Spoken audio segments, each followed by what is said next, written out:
अब हम आ चुके हैं केंद्रीय हिंदी संस्थान के निदेशालय की स्टॉल पर, और ये हमारा सौभाग्य है कि डॉक्टर दीपक पांडे जी हमारे साथ हैं। दीपक पांडे जी के बारे में मैं आपको बता दूं कि कमल किशोर गोयनका जी के बाद अगर कोई नाम प्रवासी साहित्यकारों के विवेचन के बारे में आता है तो वो दीपक पांडे जी का आता है। पांडे जी, हमें अपनी निदेशालय के बारे में कुछ बताइए और अपनी पुस्तक कोई आपकी जो आई हैं नई, उनके बारे में कुछ जानकारी दीजिए। केंद्रीय हिंदी निदेशालय जो है हिंदी के प्रचार और प्रसार के लिए कार्य कर रहा है, और आपको मालूम है कि हमारे बहुत सारे कोश, चाहे वो भारतीय भाषाओं के हों, चाहे वो विदेशी भाषाओं के हों, वे हम तैयार करते हैं। बहुत सारी हमने जो है वार्तालाप पुस्तकें बनाई हैं, जो वार्तालाप पुस्तकें इतनी सहज और सरल हैं भारतीय भाषाओं में भी और साथ ही साथ विदेशी भाषाओं में भी। अगर आप भारतीय भाषाओं में, और इनकी कीमत बिल्कुल बहुत ही जो है 20 रुपये है, और डिस्काउंट के बाद ये आपको 10 और 15 रुपये में उपलब्ध हो जाती है। आसानी से आप दूसरी भाषाओं के वार्तालाप को सहजता से सीख और समझ सकते हैं। विद्यार्थियों के लिए यह पुस्तक बहुत ही उपयोगी है। दूसरा देखें कि जो हमारे पाठ्यक्रम चलते हैं, इससे देश विदेश के अनेक विद्यार्थी इन पाठ्यक्रमों से लाभान्वित हो रहे हैं, और आज लगभग जो है 7 से 8 लाख विद्यार्थी इससे लाभान्वित हो चुके हैं। अच्छा, और पांडे जी, हमें ये बताइए कि जो हम देखते हैं केंद्रीय हिंदी निदेशालय, तो वास्तविक रूप से और प्रारंभिक रूप से हिंदी निदेशालय का कार्य और उसकी कार्यशैली के बारे में थोड़ा बताइए।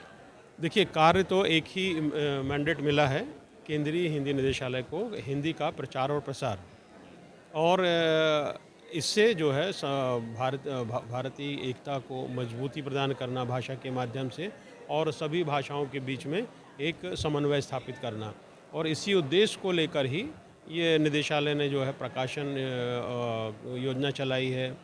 और आपको मालूम होगा हमारे यहाँ जो विस्तार योजना है, विस्तार योजना के माध्यम से हम राष्ट्रीय अंतर्राष्ट्रीय स्तर पर संगोष्ठियों का आयोजन कर रहे हैं।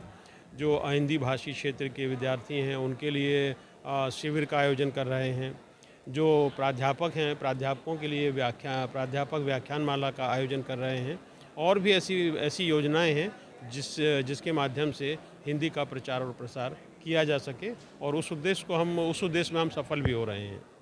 अच्छा, पांडे जी, हमें एक बात बताइए, प्रवासी साहित्य के बारे में आपने बहुत कार्य किया है और बड़ा अच्छा आपका कार्यक्षेत्र उसके लिए रहा है, तो उस पर थोड़ा सा प्रकाश डालिए। और केंद्रीय हिंदी निदेशालय जो है, इसकी उसमें क्या भूमिका है, या ये आपका वो कार्य बिल्कुल एक स्वतंत्र कार्य है, उसका हिंदी निदेशालय से कोई लेना देना ही नहीं है?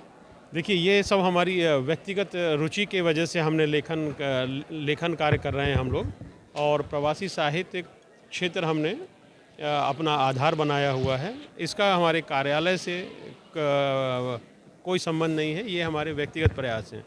और अब तक हमारी लगभग जो है 22 पुस्तकें प्रकाशित हो चुकी हैं, जिसमें मॉरिशस, अमेरिका और कनाडा, नॉर्वे, इन साहित्यकारों को, समाज को हमारा उद्देश्य है कि जो समाज, हिंदी समाज प्रवासी साहित्यकारों से दूर है, हम उन्हें जो है हिंदी पाठकों तक पहुंचाने का प्रयास कर रहे हैं। यह हमारा मूल उद्देश्य है, और इसमें हमें पाठकों से और सभी से सहयोग पर्याप्त मिल रहा है। और यह हमारा जो है प्रदर्शनी जो लगी है, आप लोगों को दिखाइए कि हमारे कोश और वार्तालाप पुस्तकें जो तैयार हैं वो बच्चों तक पहुँचाएँ। आप थोड़ी सहायता कीजिए हमारी। जी जी जी, हाँ, दिखाएं। देखिए, हमारा ये हिंदी डोगरी कोश है, जैसे ये हिंदी फारसी वार्तालाप पुस्तक है, हिंदी फ्रांसीसी कोश है, फारसी हिंदी कोश है, पश्तो हिंदी कोश है, हिंदी तमिल लघु कोश है, गुजराती हिंदी कोश है, बोडो कोश है। तो आप देखेंगे कि हमारे पास जो कोश का जो प्रकार है, चाहे वो भारतीय भाषाओं में हो या विदेशी भाषाओं में, वे सभी आपको यहाँ पर उपलब्ध हो जाएंगे। और इनका आप पाएंगे कि इस पर हम 25% हर व्यक्ति को इस पर डिस्काउंट दे रहे हैं मेले में। और हमारे साथ में निरंतर बिक्री में जुड़े हुए हैं धर्मवीर जी से भी बात कर सकते हैं आप। हाँ, धर्मवीर जी, बताएं, आप निदेशालय से कब से आप जुड़े हुए हैं और निदेशालय में काम करने का आपका कैसा अनुभव है, और आज इस पुस्तक मेले में आपका कैसा अनुभव है? नहीं, पुस्तक मेले में बहुत अच्छा अनुभव है। पहले भी मैं लखनऊ में गया हुआ था और पहले भी बीते वर्ष भी पिछले वर्ष भी आया था मैं। और मैं 96 से जुड़ा हुआ हूँ निदेशालय में। जी तो जी, धन्यवाद। मैं वैसे अकाउंट्स में हूँ, जी। लेकिन मैं बिक्री प्रदर्शनी में आ जाता हूँ, नाम होता है तो मेरा नाम आता है, प्रवासित होता है तो मैं आता हूँ। बाकी ये है महतो जी। जी तो ये बहुत अच्छा लगा आपने यहाँ विजिट की और लोगों तक हमारी बात पहुँचाएंगे जी, निश्चित तौर पर। निश्चित रूप से, निश्चित। आपको बहुत बहुत शुभकामनाएं।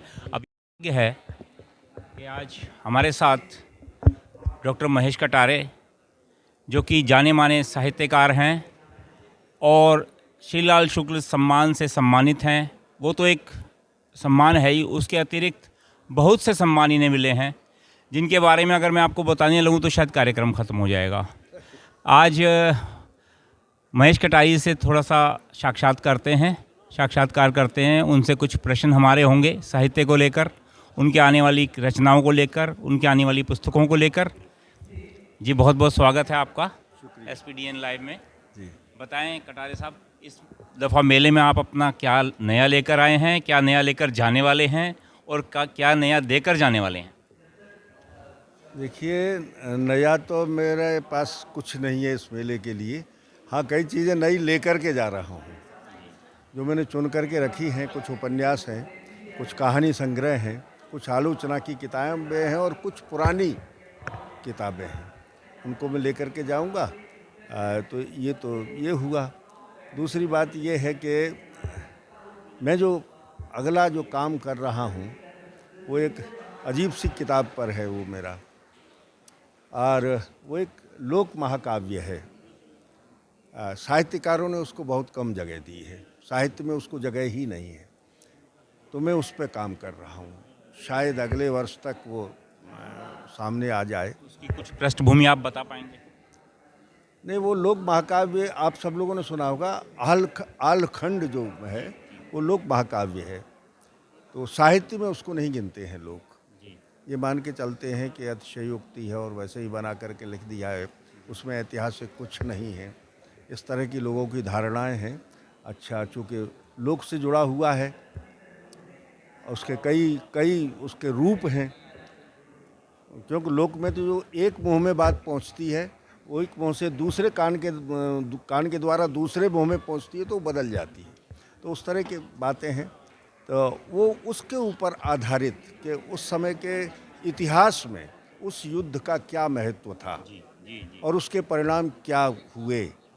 अगर वो न हुआ होता तो क्या होता देश की कुछ तस्वीर। कुछ ऐसे ही प्रश्नों पर विचार करने के लिए मैं उस पर काम कर रहा हूँ। ये तो आपकी रचना की बात रही। जी। आप मुझे ये बताएं कि वर्षों से आप इस मेले में आ रहे हैं, विश्व पुस्तक मेले में। जी जी और मैंने आपको जयपुर लिटरेचर फेस्टिवल में भी देखा था। जी जी जी और ग्वालियर में तो खैर आपका नाम है ही, ग्वालियर तो आपका अपना शहर है। जी, जी। वहाँ भी आप सक्रिय हैं। तो मुझे आप ये बताएं कि पुस्तक मेले के अंदर पिछले कई वर्षों में और अब में क्या अंतर आप देखते हैं? लोगों के रुझान, लोगों की रुचि, या नया काम होना या नया काम नहीं होना, इस विषय में आप क्या कहना चाहेंगे? देखिए, पुस्तक मेले में जो सबसे पहली बात जो सामने आती है, मुझे जो लग रहा है कि पिछले 10 वर्ष में नई पीढ़ी में जी पढ़ने की उतनी रुचि नहीं थी जितनी अब मैं देख रहा हूँ नए लोगों के बीच में। जी नए लोग खरीदना चाहते हैं और पढ़ना चाहते हैं, पढ़ करके खरीदना चाहते हैं। उनके सामने मुश्किल ये हुई है कि किताबों का मूल्य बहुत ज़्यादा हो गया है। प्रकाशकों ने इतना अवश्य किया है कि जो सजिल्द किताबें होती थी उनको पेपर बैक में ले आए हैं। तो व्यापक पहुंच हुई है किताबों की, लोग खरीद रहे हैं। ये तो एक पक्ष है। दूसरा पक्ष जो मुझे लगा है वो नेगेटिव पक्ष भी है इसका। वो नेगेटिव पक्ष ये है कि मैंने सुना है कि इस वर्ष जो स्टॉल हैं उनके किराए बहुत बढ़ा दिए गए। कीमतें बहुत बढ़ गई हैं। मतलब चौगुनी 5 गुनी से भी ज़्यादा किताबें हो गई।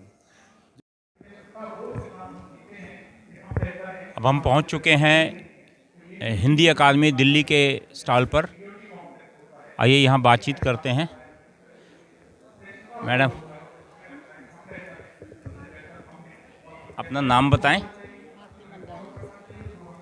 भारती मैम, क्या नया लाए हैं आप इस वक्त? अभी हम एक तो दिल्ली जो एक शहर है दोबारा लाए हैं। जी बाकी ये वो बच्चों की 2 मैगजीनें हैं, ये लाए हैं। हाँ, ये शायद अभी हमने जो राष्ट्रीय कवि सम्मेलन हुआ था उसमें इसका उसमें इनका हुआ था, दिखाएं जरा कैमरे में।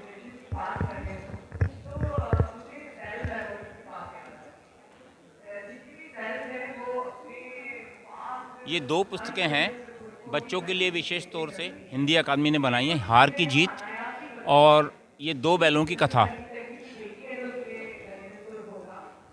और नया क्या है? रीप्रिंट करवा रहे हैं, ये नया है। एक ये रीप्रिंट, हाँ यही हाँ है इसका। जी, दिल्ली एक शहर के बारे में पूरा इसके अंदर ये महेश्वर दयाल जी की किताब है और इसमें पूरा दिल्ली का इतिहास और दिल्ली का भौगोलिक जो परिस्थिति है दिल्ली की उसके बारे में बहुत अच्छे से समझाया गया है और बड़ी ही ये उपयोगी पुस्तक हैं। तीनों ही उपयोगी पुस्तक हैं, 2 तो बच्चों के लिए हैं और एक बच्चों के लिए भी है और हम जैसे वयस्कों के लिए भी है। तो ये तो मैडम मैं एक पुस्तक आपसे लेना चाहूँगा। हम परमिशन, सेक्रेटरी के परमिशन के बिना नहीं देते। जी जी, नहीं हमें ख़रीदनी है। ये नया हमने हाँ। शशांक निकाला इंद्रप्रस्थ भारती का। जी जी, इंद्रप्रस्थ भारती जो कि मासिक हाँ, ये एक हमारे हिंदी अकादमी की जो है रेगुलर मैगजीन है, उस पर इस दफ़ा एक ये विशेषांक आया है विष्णु प्रभाकर जी पर, और उसके विषय में और बताएं मैडम कुछ पुस्तक के बारे में। है जो हमने इतना वो किया है, इससे पहले वाले सारे विषय का हमने उसकी जो वो होते पृष्ठ वगैरह कम होते थे, इसमें उनका पूरा दिया रखा है। विष्णु प्रभाकर जी का पूरा जीवन, उनके साहित्य के बारे में या उनका साहित्य भी इसमें है? उनका साहित्य भी है, साहित्य भी और साहित्य के बारे में भी है। इसमें उनके मतलब उनके बेटे का भी है, जी जी जी जी उनकी बहू का भी है, जी। उनके बारे में जो भी था। जी जी जी जी, बहुत बहुत धन्यवाद आप।